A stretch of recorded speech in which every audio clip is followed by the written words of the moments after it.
Pernah nggak sih waktu kita lihat nasi di piring kita kepikiran soal perjalanannya?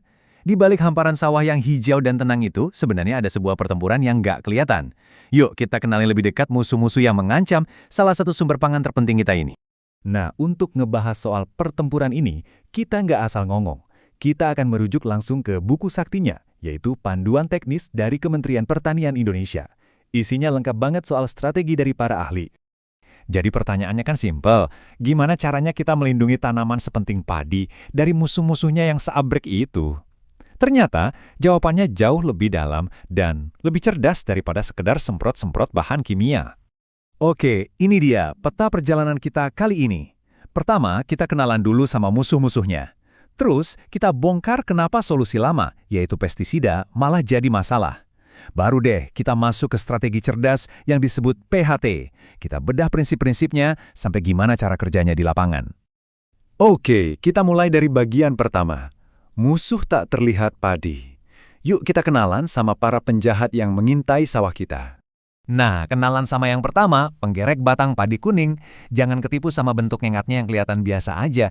Justru biang keroknya itu larvanya yang diam-diam masuk dan ngegerogoti batang padi dari dalam. Tiba-tiba tanaman jadi kering dan mati. Selanjutnya, ada wereng batang coklat. Ini nih kayak vampir mini buat tanaman padi. Mereka bergerombol, nempel di batang dan nyedot cairan hidup tanaman.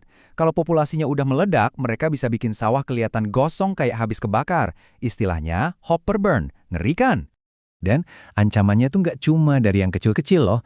Ada juga musuh yang ukurannya lebih besar. Contohnya tikus sawah. Hewan ini jadi salah satu penyebab utama gagal panen di banyak tempat. Mereka nyerang di semua tahap, dari benih sampai padi siap panen. Terus, seberapa parah sih dampaknya? Coba bayangin ini. Kita ambil satu hama aja, si penggerek batang tadi. Dalam 10 tahun terakhir di Indonesia, total area yang diserang itu lebih dari 1 juta hektar. Itu luas banget. Skala kerusakannya benar-benar masif. Biasanya kan, kalau ada hama, solusinya ya semprot pestisida. Cepet dan kelihatan efektif. Tapi ternyata, disitulah masalah baru dimulai. Solusi yang dianggap jitu ini malah bisa menciptakan krisis yang jauh lebih besar. Kutipan dari panduan Kementan ini kena banget. Di situ dibilang kalau buat petani, nyemprot pestisida itu udah bukan soal butuh atau enggak, tapi udah jadi kebiasaan. Pokoknya tiap beberapa minggu sekali, semprot. Nggak peduli ada hama atau enggak. Nah, kebiasaan inilah yang jadi pangkal masalahnya. Nah, ini dia masalah utamanya. Pestisida itu ibarat bom karpet. Dia nggak pandang bulu. Hama mati, betul. Tapi musuh-musuh alami hama kayak laba-laba, kumbang, capung yang sebenarnya pasukan keamanan gratis di sawah ikut mati juga. Hasilnya, tanpa predator, hama kayak wareng bisa meledak populasinya jauh lebih parah dari sebelumnya. Jadi, kita dihadapkan pada dua pilihan kan? Di satu sisi ada pendekatan pestisida yang reaktif, tujuannya cuma membunuh semua yang bergerak, dan risikonya tinggi. Di sisi lain ada pendekatan PHT yang proaktif, tujuannya bukan membasmi, tapi menciptakan ekosistem yang sehat dan seimbang. Oke, setelah tahu masalahnya, sekarang kita masuk ke solusinya. Sebuah filosofi baru dalam bertani yang disebut pengelolaan hama terpadu atau disingkat PHT. Ini bukan cuma soal teknik, tapi soal perubahan cara berpikir secara total. Jadi, apa sih PHT ini? Gampangnya gini deh, PHT itu cara ngelola sawah secara cerdas. Tujuannya bukan lagi memusnahkan hama sampai habis, tapi mengelola ekosistem sawah, biar sehat, seimbang, dan tangguh. Sawah yang sehat bisa ngatur populasi hamanya sendiri. Ini nggak cuma bagus buat lingkungan, tapi juga lebih hemat buat petani. Nah, strategi PHT ini nggak asal jalan. Dia berdiri di atas 4 pilar atau prinsip utama. Keempat pilar inilah yang jadi fondasi kenapa PHT bisa begitu efektif dan berkelanjutan. Yuk kita lihat satu persatu. Keempat prinsip ini saling nyambung. Semuanya berawal dari menanam tanaman yang sehat.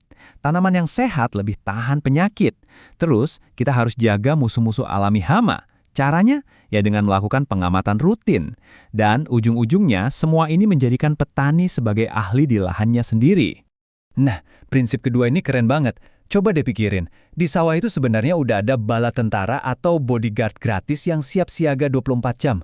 Mereka ini ya, para predator alami itu. Daripada kita bunuh mereka dengan pestisida, PHT justru fokus gimana caranya melindungi dan memperbanyak pasukan gratis ini. Dan ini menurut saya, perubahan paling fundamental. PAHT itu menggeser peran petani. Dari yang tadinya cuma operator penyemprot, sekarang jadi manajer agroekosistem.